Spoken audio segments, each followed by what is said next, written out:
बिस्मिल्लाहिर्रहमानिर्रहीम। आप देख रहे हैं चैनल दी पॉइंट में वहीद अजीज आपसे मुखातिब। सबसे पहले अगर बात करें तो इलेक्शन कमीशन ने बड़ी ही कह लें चुस्ती का चालाकी का काम किया, बड़ी फुर्ती से काम लिया और चेयरमैन तहरीक इंसाफ के वारंट गिरफ्तारी जारी कर दी। इदारा है कर सकता है, आईनी इदारा है कर सकता है, लेकिन कुछ सवाल पूछने का हक तो हर एक के पास होना चाहिए। सिर्फ क्या पाकिस्तान में इज्जत इदारों की होती है, आवाम की नहीं होती? और फिर ये कैसा आईनी इदारा है जो सिर्फ एक जमात और एक शख्स के खिलाफ कार्रवाई करने के लिए बहुत मुस्तैद होता है। एक ही जिम्मेदारी होती है इलेक्शन कमीशन की, इलेक्शन करवाना। उसमें ये नाकाम है, उसमें ये टोटली तौर पर फेल है। अगर आप देखें पाकिस्तान की तारीख में तो जो इस वक्त इलेक्शन कमीशन का सेटअप चल रहा है, ये सबसे नकम्मा नाकारा सेटअप है कि जिससे कोई काम हो ही नहीं पाया। 90 दिन इलेक्शन आइन कहता है, आईनी इदारे ने उसे नहीं माना, लेकिन अपनी तौहीन पर पाकिस्तान की सबसे बड़ी सियासी जमात के सरबराह को नाकाबिल जमानत वारंट जारी कर दिए। नाकाबिल जमानत वारंट जारी करने पर एतराज नहीं है, लेकिन आइन की बात वही करे जो पूरे आइन को समझता हो और आइन पर अमल दरामद करता हो। सवाल यह है कि इलेक्शन कमीशन ने आइन पर अमल दरामद कहां किया है?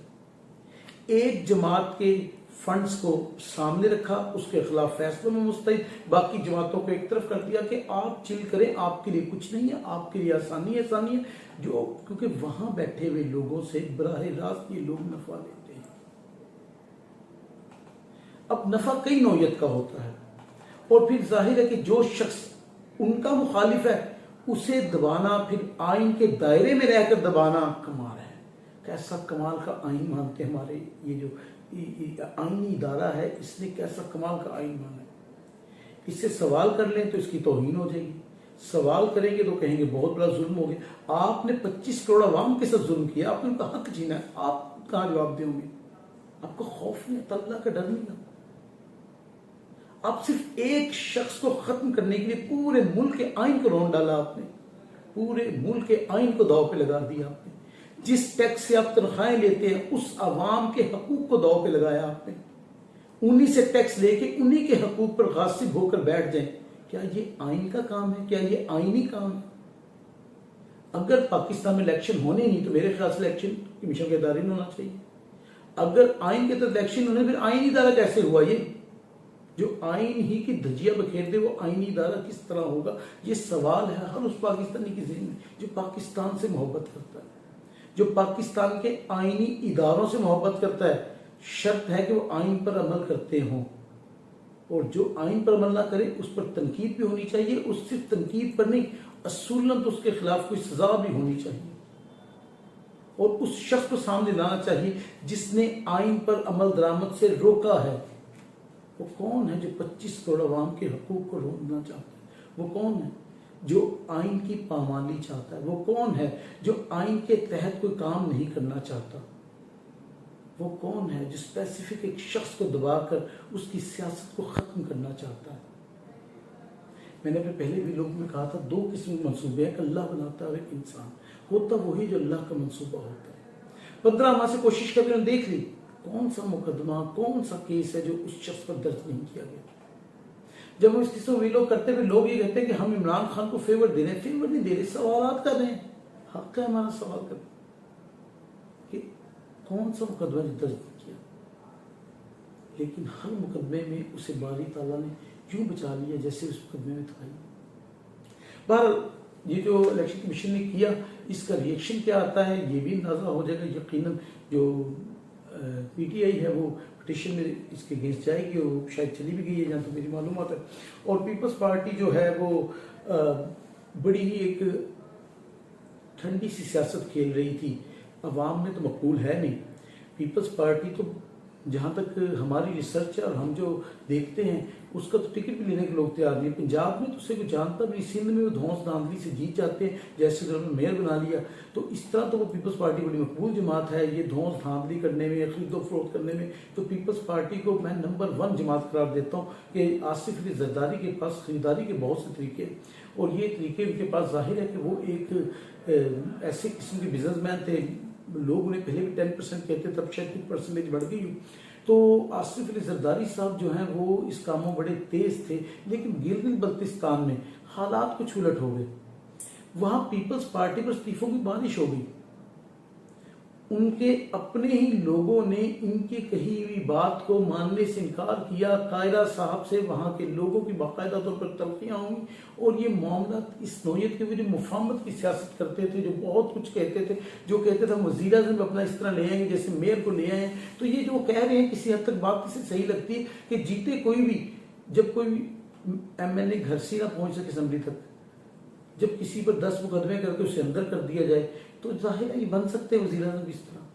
25 करोड़ आवाम की क्या हैसियत है। इन जमहूरियत पसंदों के सामने जमहूर की कोई औकात नहीं है, ये तो तस्लीम करना पड़ेगा। इस बात पर तो जिस तरह मर्जी को डिबेट कर ले, जमहूरियत में, पाकिस्तान की जमहूरियत में जमहूर की कोई हैसियत नहीं है। ये चंद लोग ही हैं जो फैसला करते हैं, बंदर बांट करते हैं आपस में कि तुम फलां बन जाओ, तुम फलां बन जाओ। मुल्क कर्जों में डूबा हुआ था, मैशियत जो है डिफॉल्ट के करीब थी, तो ये लोग दुबई में जो है गुलछरे उड़ा रहे थे, मीटिंगें कर रहे थे। और मीटिंग्स क्या थी कि मैं वज़ीर आज़म बनना चाहता हूँ, मैं वज़ीर आज़म बनना चाहता हूँ। भाई अवाम से तो पूछ लो, वोट मिलेंगे आपको, इलेक्शन करवाओगे तो वोट मिलेंगे ना। इलेक्शन उस वक्त तक नहीं चाहते जब तक ये गारंटी ना मिले कि इनका मुखालिफ कुचल दिया जाएगा और वो इलेक्शन में नहीं होगा, तो फिर ये इलेक्शन में जाने को तैयार है, वरना ये इलेक्शन नहीं चाहते। इलेक्शन से खौफ आता है, डर आता है इलेक्शन से, और ये डरे सहमे लोग हैं। तो पीपल्स पार्टी ने इससे बड़ी मुश्किल में गिलगित बल्तिस्तान में ख्याल ये था कि वो गिलगित बल्तिस्तान में बहुत कुछ आसानी से कर लेंगे। अब नया कार्ड खेला कि हम उस फॉरवर्ड ब्लॉक को वोट देंगे जो PTI का फॉरवर्ड ब्लॉक बना है। इसी तरह अगर इससे आगे बात करें तो इमरान खान को मुबारकबाद पेश करनी चाहिए। खान साहब पर दहशतगर्दी के मुकदमे डबल फिगर में दाखिल हो गए, 10 मुकदमात हो गए जिसमें बाकायदा मुलजिम नामजद हो गए। लाहौर में कोर्ट मांडर हाउस, जिसे जिना हाउस कहा जाता है, जिना हाउस जो है उस पर कोर्ट मांडर हाउस और जिना हाउस वो एक ही है, उस पर जो अटैक हुआ और उसमें भी खान साहब को मुलजिम नामजद कर दिया गया है, जो लाहौर के मुख्तलिफ थानों में मुकदमात दर्ज थे। इस तरह गुजरावाला में, फैसलाबाद में, मुल्तान में, हर जगह इमरान खान को मुलजिम नामजद किया गया। खान साहब ने 1971 में पाकिस्तान से क्रिकेट खेली, 1992 तक खेली। 21 साल वो पाकिस्तान की क्रिकेट टीम के हीरो रहे और दुनिया क्रिकेट पर राज किया। उन्हें बेहतरीन ऑलराउंडर भी करार दिया गया और वो दुनिया के पहले कप्तान थे जिन्होंने न्यूट्रल अंपायर्स पर जोर दिया। ये सारी बातें मैं इसलिए कर रहा हूं कि क्या ये सारी चीजें एक दहशतगर्द में होती हैं? क्या ये सारी बातें एक दहशतगर्द में मौजूद होती हैं? क्या हम अपने हीरोज को दहशतगर्द ही डिक्लेयर करेंगे? फिर उस दहशतगर्द से पिछले दिनों IMF का वफ्द मिलता है। अब तकाज़ा हमीयत ये था कि हुकूमत ये करती कि IMF के खिलाफ मुकदमा दर्ज कर देती, क्योंकि वो तो एक दहशतगर्द से गारंटी मांगने गए, वो तो एक दहशतगर्द से बाकायदा तौर पर डिस्कस करने गए हैं। तो ये बड़ी हैरत की बात नहीं कि 10 मुकदमात में दहशतगर्द नामजद हो, IMF को आ जाता है, इसलिए कि IMF ने पाकिस्तान को किस जारी करनी थी, तो वो पॉलिटिकल पार्टी से जिनसे मिलता है उनमें इमरान खान साहब से मिलता है और बाकायदा तौर पर मिलकर उनकी भी गारंटी दरकार होती है, उनसे भी डिस्कशन होती है, उन्हें भी बाकायदा वो शराइत बताई जाती है सारी की सारी। ये सारी चीजें अगर देखें तो मेरे ख्याल के मुताबिक जो हुकूमत 14 जमातों का मजमुआ बनी हुई है, इन्हें चाहिए था IMF उस वक्त को पाकिस्तान से जाने ना देते, उसको यहीं पर रोकते, उस पर मुकदमात कर देते, और जैसे पुलिस अपनी मुद्दयत में मुकदमा दर्ज कर देती, उन पर भी अपनी मुद्दयत में मुकदमा दर्ज करते कि ये एक दहशत से गारंटी लेने के लिए गए थे। होना तो यही चाहिए था, लेकिन ऐसा बात नहीं हुआ। लेकिन खान साहब मुबारकबाद को मुस्तहिक कि खान साहब पर इस तरह 10 मुकदमात हो गए, ये बड़ी अचीवमेंट होगी। देखा जाए तो इस दौर में 15 माह में वो 100 मेरे ख्याल 150 से ऊपर मुकदमात है और उसमें दहशतगर्दी मुकदमात की तादाद भी तेजी से बढ़ रही है, तो ये एक बड़ी अचीवमेंट है मेरा ख्याल से उनकी। तो इस पर मुबारकबाद तो मिलनी चाहिए ना कि आपने सियासत की तो सियासत का आपको इनाम तो मिल ही रहा है ना। क्या अब सवाल अगला आता है, क्या इस तरह सियासत खत्म हो जाएगी? आपने खान साहब को टीवी से हटा दिया, आपने उनका नाम लेने पर पाबंदी लगा दी, क्या उनके वोट कम हो? जो सर्वेज आ रहे हैं उसमें 80 to 82% पॉपुलैरिटी उस शख्स के लिए। तो इससे क्या फर्क पड़ेगा? क्या जान से मार देंगे उसे? क्या करेंगे आप? अगर वो मर जाता है तो क्या वो अगला एक भुट्टो नहीं तैयार हो जाएगा अगले 40 साल के लिए? जैसे पहले एक भुट्टो नहीं मरा था, वो भुट्टो सोशल मीडिया के दौर में नहीं था। सोचिए इस बात को। तो ये तो सोशल मीडिया का दौर है, तो क्या इस तरह आप खत्म कर लेंगे उसे? सियासत करें, सियासत में आप साबित करें कि वो गलत है। आपको आईनी इदारों का सहारा लेकर एक शख्स को क्यों दबाना चाहते हैं? सोचें, ये हुकूमत सदा नहीं रहनी आपके पास, ये ताकत सदा नहीं रहनी आपके पास। हुकूमतें आती जाती रहती हैं, उतने ही जुल्म करने चाहिए जितनी सहने की ताकत हो।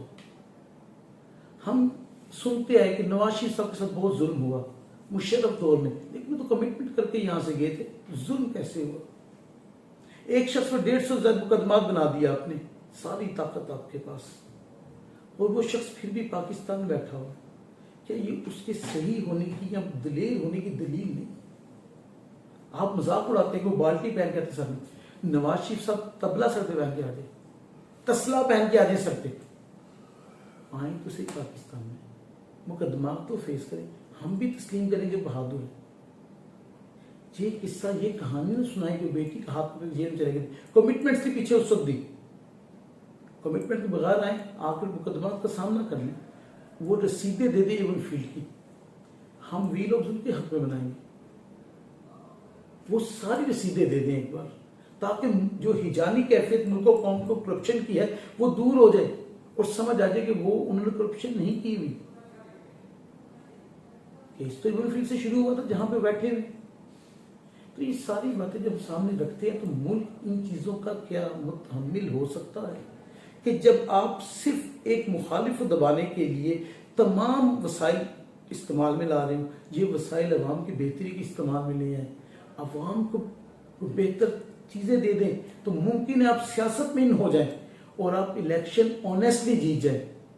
ये मैं सलाह भी दे रहा हूं आपको, जो हुकूमत वक्त बैठी हुई है, बजाय मुखालिफ को कुचलने के अपनी सियासत को उभारें, कोई ऐसा काम करें जो अवाम की वेलफेयर के लिए हो, फलाह के लिए हो, ताकि अवाम आपको अपनी मर्जी से अपना लीडर चुन ले, आपको वोट डाल दें। इस तरह वोट नहीं मिल सकते आपको, आप कितना भी उसे दबा लें, इसलिए कि आप जिद बनाते जा रहे हैं उसी लोगों की। और याद रखें, अवाम से जिद लगाकर हमेशा जीत अवाम की होती है। वीडियो अच्छी लगी तो चैनल सब्सक्राइब कीजिएगा। इंशाल्लाह ऐसी वीडियो से मुलाकात होगी। अपना ख्याल रखिएगा। फी मान।